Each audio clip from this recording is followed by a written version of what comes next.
Hello, hello, hello. This is Deepak, your host.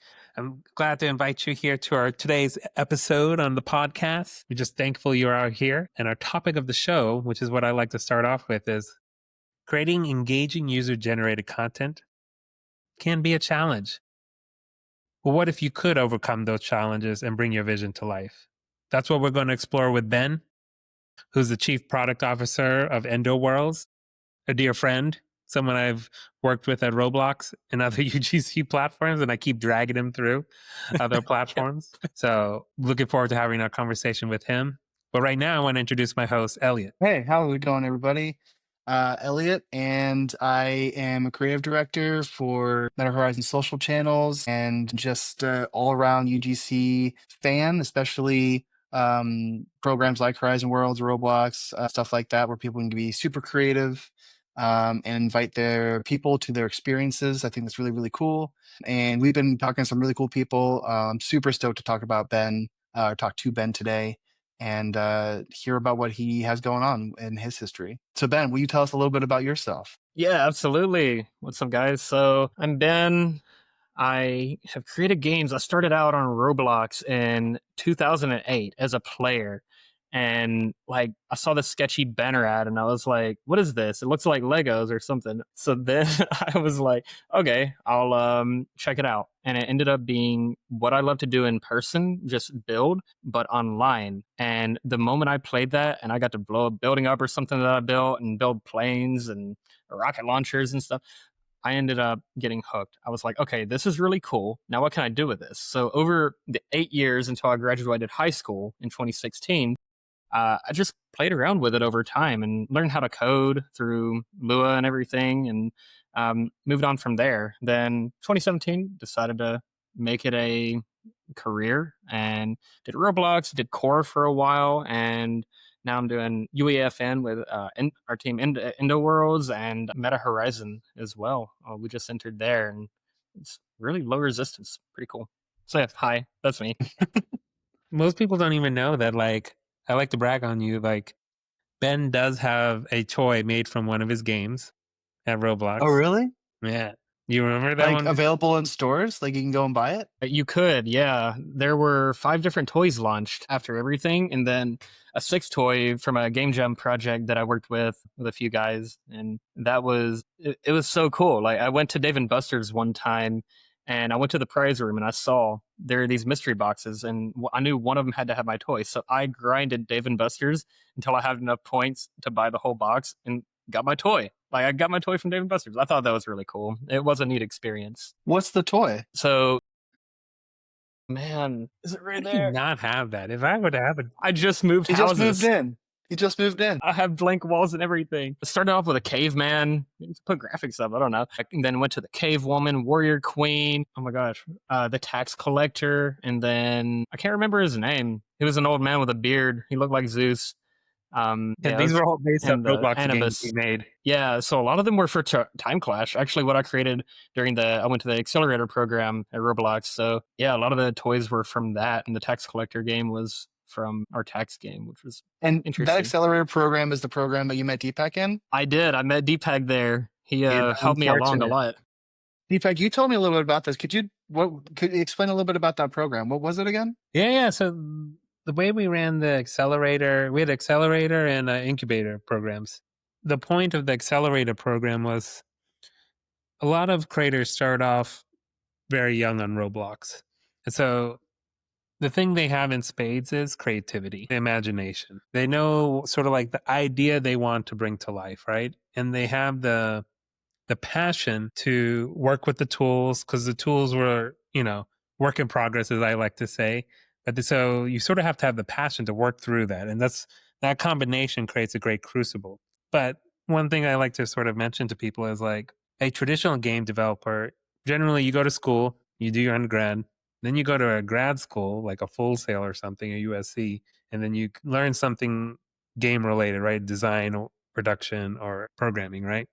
And then you try to find a soft landing spot at like some AAA, AA studio, right? Where you sort of hone your skills. And that's the trajectory, right?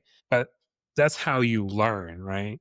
How to work with teams, how to do game production and that type of stuff. When you're a UGC creator, you're already at the like You're at the finish line, which is the crazy part.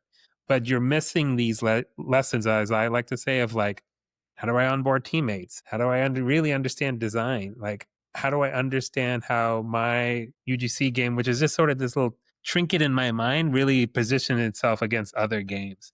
So the whole point of the accelerator program is like, how do we ramp you up to sort of learn game production, game design, market fit, and learn how to like actually develop a game on time? Because so much when you're I mean, you know this, Elliot, like when you're a creator, you just sort of create. You're not thinking about the time. But when you're in like trying to make a business, trying to make a game, right? Like you can't just focus on one aspect, which is some of the lessons where they just focus on UI or focus on this one mechanic. It's more like, how do you get to that critical MVP so you can start to see if your game is fun? So the whole point of Accelerator is to give you that kind of experience. Meet other game developers, because it can be I find it as remote work, isolating experience. So Yeah. like, why not bring them all on site so they can at least talk to each other? They can share ideas. They can play test each other's games. We can get you to get play test with people in the company. Because then we also gave them, like, this was the scary part. You had to actually pitch your games. Gosh. You had to actually create a presentation. And we gave them a template, worked with them. They presented to all of Roblox. So like Whoa. Dave, Yeah. engineering, product, the whole company. Whoa. Yeah. He's talking about pressure. But it was great because no one was trying to look down upon them. Like they were taking them like they were the valued customer. That was the culture. So like you hear the feature requests, because part of what I try to focus on is like, what are the ideas or games that will really push the platform forward? And so then engineering can take those feature requests, what needs to be improved, how do we empower this experience? So it was this great feedback mechanism, right? To like between the company and the creator. And then at the same time, these people end up growing in their own skill sets. And the more you put of those types of people, the rest of the ecosystem copies. Because UGC, at least in my opinion, is a copy system. Yes. And so they learn the good habits and the bad habits. But the more they level up their skill level, the rest of the community follows. And it became this thing where people wanted to graduate from being a youth creator into being like this, like, I got into the accelerator incubator program. And were you stoked when that happened, Ben? Like when you got in, were you like, oh snap, Okay. I'm in. So I don't think Deepak even knows this. I wasn't going to tell him when I was employed there. I was like super burnt out right as I was going into it. I was like, oh, I've been trying for like a year now and it's not working. I've been putting in 80-hour, 100-hour weeks, which I would not do that, by the way. You're not going to outwork skill. But yeah, I was so burnt out, but when I got it, I would have figured it out anyway. Like, there's no way I wouldn't have. Like, I just You have would too have. much. I would have, but it pulled me out of that time and into like, okay, I've got this new energy. I'm ready. And I get to learn from these incredibly intelligent people who are way ahead of me how to do this stuff. And I had a friend, a mentor, you could say, that was already instilling, like, go, when you're doing a business, make it MVP. But Roblox really took that thought I had, but I was struggling with making a reality. And y'all helped me get to that point to where I needed to be, to where now I can create on pretty much any platform, especially having a team backing me at Endo Worlds and create amazing experiences, which is really cool. So yeah, I was stoked. I think there were like 3,000 applicants, maybe more. And I was like, how was I one of the 30? But, I think it was just the energy. Like, you have a certain energy and people are going to gravitate towards that, which is really cool. 30 people out of 3,000. That's pretty Yeah. dope. Yeah. I used to read all the applications. They're like, Yeah. my compliment to you is like, you stood out. Yeah. Thank you. Even I would argue that my idea going in was kind of, but you saw something which was really cool and really happy you did. And actually, with your guidance, I was able to turn that into a pretty cool game. I didn't have the knowledge then of like, okay, well, this needs to perform good. I shouldn't blindly use new features just because they're cool and new. I should make the game good, focus on making the game good. So yeah, there were some issues with the game, but it still turned out, I'm happy with how it turned out. It was cool. It was a learning experience too, on top of being pretty good and leading to the toys. But what came after that has just been a lot more fun and still, I'd say, equally challenging. I still feel like I'm in that accelerator all the time, every time a new project started. But that just means I got a taste of reality there that I needed, which was really cool. And working with a team was pretty sick too, like learning how to work with others and get feedback from friends and stuff that were there. You had mentioned in your introduction, sorry, Deepak, I hope you don't mind, just keep jumping in with these No, questions because go, they're go, just, go. in your introduction, you had said that you had made the choice of like, you're going to go from being just an amateur creator to making this into a career. Like, first of all, what does that look like for a creator just to decide I'm going to be a professional Roblox creator? And then like, what does that actually mean? Like, did you start taking bids for projects? Did people start paying you to do stuff? Like, what did that mean in your mind? So really early on, like I was fresh out of high school, I decided and got my parents like staying there for a year after high school for a gap year from college. And I thought, okay, this is my opportunity. This is what I'm going to do. And with that very generous gift of time, I thought, okay, well, how do I get immediate revenue? Because I have no money. I'm a high schooler. I don't have money. So, or I just was a high schooler. So what I ended up doing was I started a Fiverr and I started making games for people, $60 to $900 a pop, and then I started filling that 20% fee when it got up to the higher price. I was like, ooh, they're taking a lot of money. Then I was like, okay, well that's expensive, but I don't have a great customer outreach. I don't really have a funnel outside of Fiverr. And what do I do now? So I thought, okay, well, I'm just going to make a game myself. Like, so that's what I want to do. So I'm going to do it. I gained a lot of experience doing the Fiverr gigs. So basically, consider that commissions. I did commissions at first, got some cash, got more experience because more experienced people were asking for things. So that helped me build a little bit of skill. And I used that to make my first game and it did all right, but I wasn't making money still. Like it was very difficult. I put $1,000 into Robux for some reason, so I would have an ad budget. Like for my summer job, and I was like, well, all right, we'll see how this goes. And I literally had to go to the bank for approval on that because I'd never spent that much at once at that time. Yeah, I mean, I got into making this game and it was a constant flow of, okay, I'm making about what I spend. I made it paid access so I could get some revenue off the top because I didn't know how to monetize.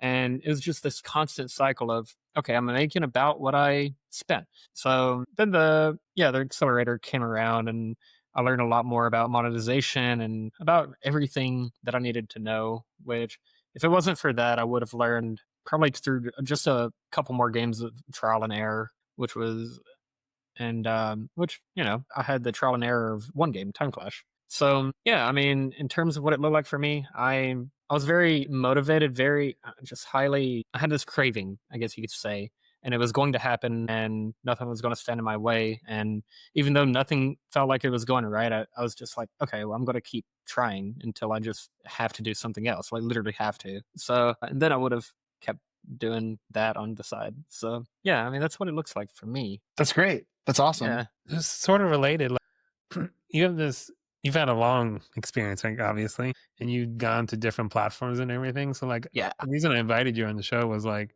I'd love to hear from your perspective. Like, how do you overcome those challenges in creating in a UGC type atmosphere? Because most people are hearing, AAA or AA type obstacles, issues, right? But not from the user generated side of it. So you, with so many different platforms under your belt, like walk me through like the challenges. If you sort of already did, but yeah, I'd love to know, Ben. No, there are definitely some more specific challenges I haven't like, and I still feel these, and like the Endo Worlds feels these. Like I think pretty much everybody who's not at the top feels these. This might be relatable. Having consistent success in this space is extraordinarily difficult. You can be making a lot of money for a few months, and then the game will die, maybe, or maybe a new competitor will come into space. It's a very aggressive market and it's very algorithmic based, which I don't mind because there's clarity of what will work. But if for any reason your numbers start consistently dipping, you're out, you're cooked. You have to create another game. So I would say the number one top challenge I've had to face is consistent success. And you just have to have the top 0.1% of stats to hit that. But it's not bad. It's still not bad revenue, not bad income for a company or a person, depending on the month. But it all evens out to something pretty good usually after you hit a certain threshold of quality on your experiences. But until then, I would like it was difficult to have expectations of revenue. But now I'm just trying to personally, I'm trying to figure out how to cross that barrier of okay, we can become very successful in spurts, but how do we make this a very consistent experience for us. Like, how do we make it a very consistent revenue source and success source? So methods I've tried is, or that we've tried is, okay, well, let's create the same type of experience and keep improving it upon it and repeat that cycle as many times as we can very fast. Maybe you hit a good session time or something. It's like, okay, well, let's improve upon that and release more games. And then another method is the Halo game, not literally Halo, but like this game that is going to move us forward and like be our North Star because it got so big and so successful and it's never going to die. Those exist, but they're a lot more difficult. And I feel like a lot of people go for that and spend 2 years on it and then they never do anything. So I certainly favor the getting rid of this challenge through just iteration, like over and over again. And we've done a pretty good job. Like over the last year, we've grown a lot. But at the beginning of that, it was daunting. Like the whole career is daunting until then, like because it's just how do you get to that point in the beginning? That's the number one problem. There are other problems, but like once you have the skill sets and the team, how do you make that consistently work? You get into team dynamics too, which we've pretty much solved all that as well. We have a really good functioning team now, which is cool.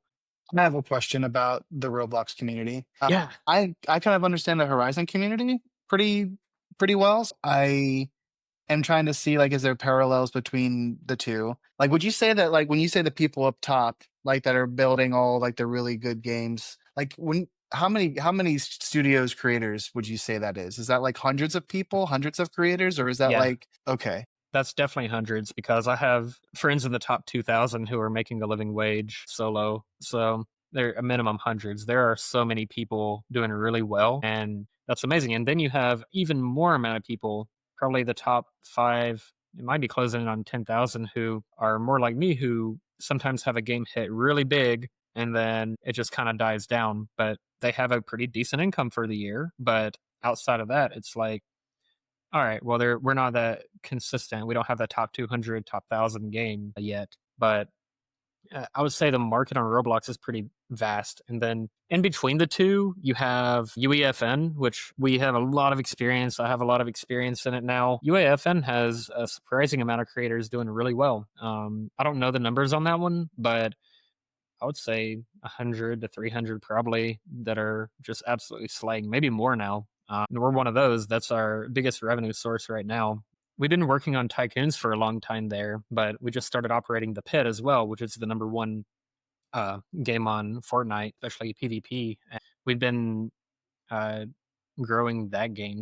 It, I would say UEFN is pretty cool too. And I tried core games. It was really cool, but they just kind of died. I was one of the top 3 creators on there for a while until they just kind of stopped. Now they're doing some other weird stuff that I don't know if they'll involve us, but whatever. But those are the ones that come to mind. We also made a game on Everywhere, which is a smaller platform. That was a pretty neat experience too. I haven't heard of any of those platforms. That sounds Yeah, awesome. yeah. Oh, UEFN is that's cool. Fortnite, but you have games. Oh, You okay. have sub games. Yeah. I see. I was literally looking for a new friend or a new game to play with my friend, and neither of us had ever opened up Fortnite. And I think like in Nice. the next week or so, we're gonna have to download it and just play it because he was like, I gotta know what this is all Yeah. about. Like, it might not be my thing, but I feel like I gotta be in on it. You know? Hey, try our games. Go search Endo Worlds and go play it. We have some really good tycoons. I will say those are some of the our entire team should be really proud of those games. The session time is unreal on those, and the retention is I really think you good guys should be too. proud of everything you do so far. I mean, like you guys are following your passions and making cool UGC content for these platforms that are coming up and they're going to be the next big thing. You guys, no matter what, if everything ended tomorrow, you guys should be so proud of what you've accomplished so far. Yeah, and going along with that, we have a vision where we want to be the like I would say the epicenter of UGC. We want to be on every platform. Maybe GTA 6 will surprise us with some kind of UGC or something. We'll go there. We'll go everywhere. There's 5M. Like we want to have our hands at everything and do really well at it. That's like our company vision and we're making good progress, which is really cool. I'm setting time aside for my life for GTA 6. No. Me too. Yeah. Peace There will out. be a portion of me, yeah, portion of my life dedicated to GTA 6 for sure. Same. So Same. excited. I tried to play GTA 5 just to like get ready, but now they got delayed. I'm like, okay, I got it. Yeah. Now you see the trailers and it's like, okay, I can't even compare. And like I heard that they're gonna release it for like consoles first and then for PC. And I can't let the world have 6 months ahead of me. So like I'm gonna purposely go out and buy a Oh wow. PlayStation 5 just to play it Yeah, because I don't want to nice. wait for it to come out on PC like a year later. There's Yeah, gonna be everybody is gonna be a year ahead of me, that's so you know? strategic on their part. That's a good way to sell Yeah. consoles. Good slinging. Yeah, they sold one already. I'm saving up for one. Mhm. Yeah. Ben, if you could talk to your younger self, right? What would you tell them now that you've learned so many lessons? I would say set the expectation. Or I would have a different expectation. Look, I had a lot of passion and wanted to do really well, and I've achieved a lot and I've done a really good job, but I would put less pressure on myself specifically. I would not work the 80 to 100-hour weeks that of just like, that's fine. Like, I don't mind working long hours, but it's the constant coding without breaks that at least it gets to me. Maybe not some people, but I would try to create a more healthy schedule and set myself up for a long term grind rather than I'm going to make it all happen at once, which is very much my personality. I am here to just make it all happen. And I get caught up in that, and it's a pattern. So I would say be very consistent, be very good at what you do, get good, and you can do that without burning out. You don't have to burn out to be successful, no matter what a guru tells you. You can, and along with the less pressure and the things, I would say just don't worry. Just make cool stuff and keep getting better. Like keep learning, and you just can't go wrong if you follow that cycle. I find a lot of people chase the wrong thing, and I think that's what you're trying to get at. I mean, some people that get into this are thinking like, I want to be the best creator and make the most money out of what we're doing. But oftentimes they're going to fail because they're focused on the wrong things. But if they were focused on, I want to make the best game and the best experience for somebody because this is what I'm truly passionate about, perhaps they would have been a bit more successful. Yeah, and I will say the people who were a little more like that during or before the internship, those days, I would say those people have skyrocketed. They were focusing on just making a good game and improving their skills every time, which is thankfully what I'm doing now. I have a lot of hope for the future, but I would say that they're doing really well. And it's not because they worked the extra hours. Of course, you're going to, when you really have something you know is going to do well, you will put in the time. I still put in the time. It's fun.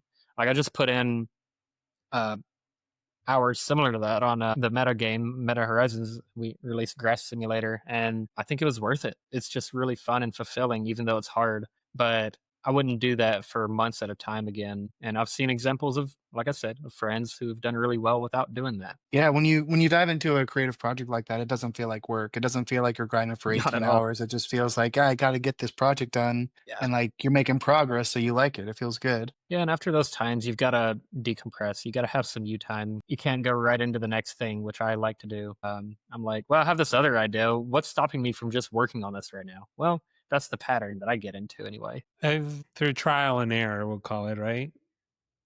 I've lately floated more towards I should spend more time in pre-production, I call it, as opposed to production and laying out everything because then I can go systematically better at approaching the game or creative project I'm working on.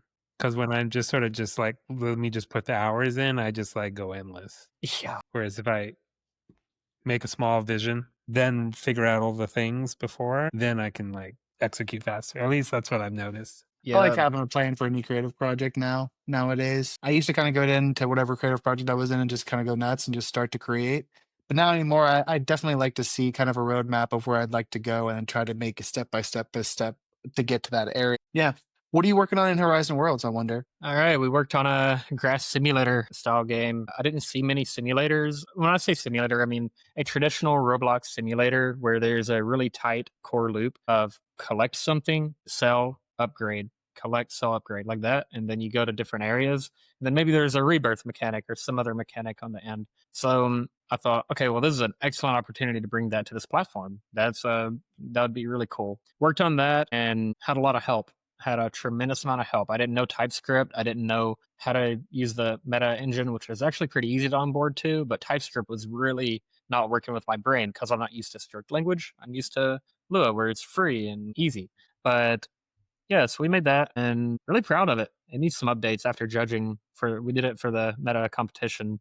There's some bugs that need to be worked out, but then I want to figure out how to push it somehow. I think it'd be really cool to get some players on it because I think it'll have pretty competitive stats once it's there, playtime and retention. Grass Simulator? Yeah, so you start off cutting grass, but then you go cut cactus, and then you go cut potion bottles with ghosts coming out of them. It's actually pretty neat. I'm Yeah, looking it up. yeah, absolutely. And the ultimate goal is to get to the key that you see from the beginning. And I wanted to set that end goal right from the beginning. There's this giant key with a light on it, and it's spinning. It's just taunting you the whole time you're playing, and your goal is to get to that key. What does it do? I guess I'll have to let you find out. There's that marketing too. See? That was good. That was good. Like a little anime, like Mm-hmm. Got a whole storytelling there. storyline. Yeah. Now I got to show up. Now The key is like you find your lost long mother. it might be. I can't spoil it. We would love to play some games with you while we keep talking. Sure. Oh, that'd be fun. Let's do it. So one of these games we Let's see. want to check out is called Jabu Jabu. Ooh, Jabu. I like Played the it name. before? I've not actually. Looks like there's a couple people there now. Dive into the deep sea, home of Jabus, where adventure awaits. That's fun. Me and Elliot like to challenge each other, like round by round, to see who can get the better score. We usually get in each other's heads and fail You do. early. Oh, this is fun. Let's see. So, Let's see here. I always get this name confused with isn't the whale in Zelda called Jabu Jabu? Familiar. I'm not really sure. I was a big Mario kid. I never played Zelda. I need to play Zelda. I like that UI in the beginning. Wow, this UI is actually really cool. Wait. Huh. I didn't know what to expect, but I didn't expect this going in. Oh, really? Yeah, like I'm tossing cute little things into a stump in the middle of the ocean. Wait, can I tell? One of the things I love about the tools is like it has a really good like UI pop-up notifications. Yeah. Huh. So yeah, point of the game is how many Jabu Jabus can you get onto the barrel without any of them falling. The thing I didn't pick up on that Elliot had to explain to me is if you combine the same colors, they get bigger. Yeah, this is. And somebody had like 9,000. Yeah, I know. Okay, so I've never seen this type of game. I've seen the bubbles, the 2D games on mobile. Yes. But I've never seen it done. I don't think I've ever seen it done in a 3D way, in a way that's this engaging. And for this platform, having the simplicity of just being in the game and not having to go walk to something is actually really nice. For All this, right. Sorry, I was figuring something out, but I'm coming in here. Here we go. Jabu see Jabu. us in. Here's your practice round, Elliot. Get it in, then we're going to challenge each other. I'm ready. I already know Here who's we going to go, win, loading in. and it's me. I wish this was my real Okay. round. I did better this one than I ever do. Well, I just did a crazy one. My gosh. Did you get the orca whale yet? I'm not going to brag, but my fish is big. I'm not going to tell you what it is because maybe it is, maybe it is not. Here we go. Come here, little star. So Ben, what did your friends say when you told them that you wanted to be a creator inside of Roblox? It was interesting because, at that time I was just out of high school and not many, I was in a generation where people were like, it wasn't really cool to be on Roblox at all. And to create on it didn't really seem like a viable career path. So a mixture of it not being cool and it not being a career path, they were like, what are you talking about? They weren't rude about it. They were just like, that makes no sense. But I made some new friends. I was like, all right, well, we don't vibe. Like, we vibe in other ways, but we're not maybe a career way. So I went and made friends with local business owners, which was really a really good move. And I just scored 5. I just want to put that out there. I just lost in one round. But yeah, I made the other friends and I introduced them to the economics of Roblox. They had never seen anything like that before. And they were like, huh, yeah, it might work. Try it out. Why not? And then they give me a lot of advice, just general business advice and their experience. And then I took that and ran with it, met with a few of them pretty frequently, and eventually joined one of their companies for a 4-year stint as well. I was actually in the e-commerce live selling space for a while, building a platform, growing as a product person on a platform that helps people sell clothing on live sales. That was a really neat experience too.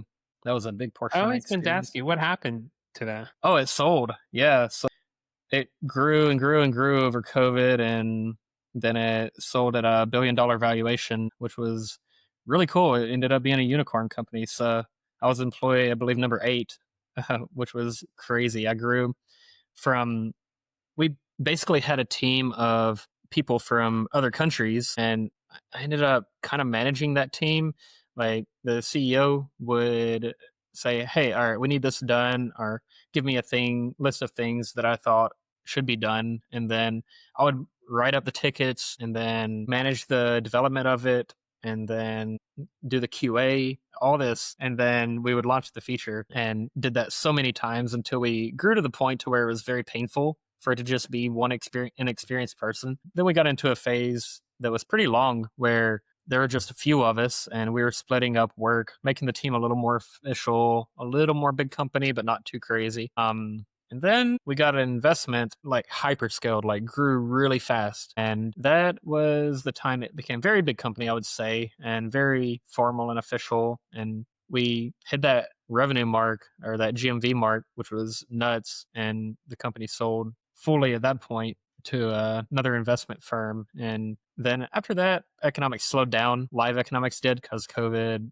pretty much Was went your to it slowed down over time. And so I was pretty much out around that time. And then I ended up traveling for about half a year, spent a year and a half total, just figuring out what I wanted to do because I had options. It was like the world was in my hand. What do I want to do next? And of course, it ended up being in games again. Like I get sucked back in because I love it. That's because great, man. everybody's curious how'd you got back that you were back into UGC. So I never stopped going to the Roblox conferences and other stuff like that. And I'll be going to Unreal Fest here in a bit. But all of that, it just always stuck with me. Just like from 8 to, or what, how old was I? 08 to 16, 2016. It just stuck with me through high school. That same urge to just create happened again. I mean, like I got bored and I was like, well, there's nothing more fun than games and I can, so I'm going to. So that's what I did. I started making tycoons with funny plot lines and stuff. And then Kirch, the CEO of Endo Worlds, and I had actually, he was another competitor on Core. He was like, we were both within the top 3 creators on there. And that had since shut down a long time ago. But he reached out to me and he was like, hey, I like how you create games. I like the games you've created and I like how you think. I know you're very data driven, but also really creative, and I want you to join the team. And I thought about it for a while, and then I was like, okay, sure. He had a team of about 7 or 8 people, and we started creating tycoons. That's my bread and butter these days. I just love making tycoons because I love playing them. So we just kept on making games until we tripled our average session time on Fortnite, which was absurd. Like, that's a remarkable amount of growth. The team worked What's hard the on it. definition of a tycoon? I consider the traditional Roblox tycoon. It's so ingrained in my brain that it's obvious, but for somebody who's never seen a tycoon, you enter this plot and you have a bunch of, let's say, red buttons in this case. You have a bunch of red buttons, and it's like, oh wow, I can buy these. They all have a price. So the first one's $0, or the first few. Then maybe in this case you have a dropper, and it drops every second. It drops a product that earns you $1. So then you just continue creating more droppers with that cash you earn from them, and then maybe get some upgraders.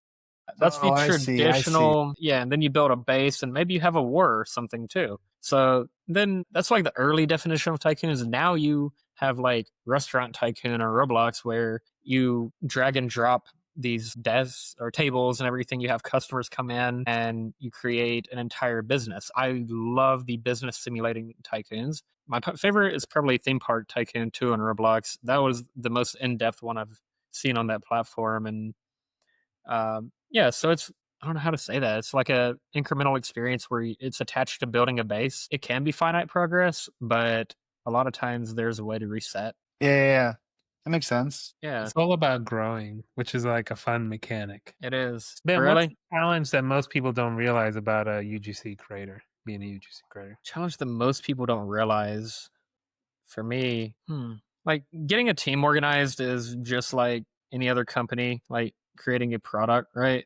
But like you just have different types of roles here and there. So that's not too crazy once you get to that point, but it's getting to the point to where you have enough consistent and large enough revenue and to where you can get to that point. And I would say what is required to do that? Becoming an absolute expert at the algorithms is an excellent way. And that's pretty difficult. I would say the most common challenge that my friends and I have is how to do the algorithms and how am I supposed to send it off?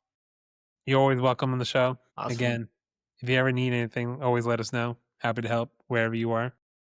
Sounds good. For everyone else, thank you for watching our show. Please like and subscribe somewhere here. I like to do this to make Elliot's job harder.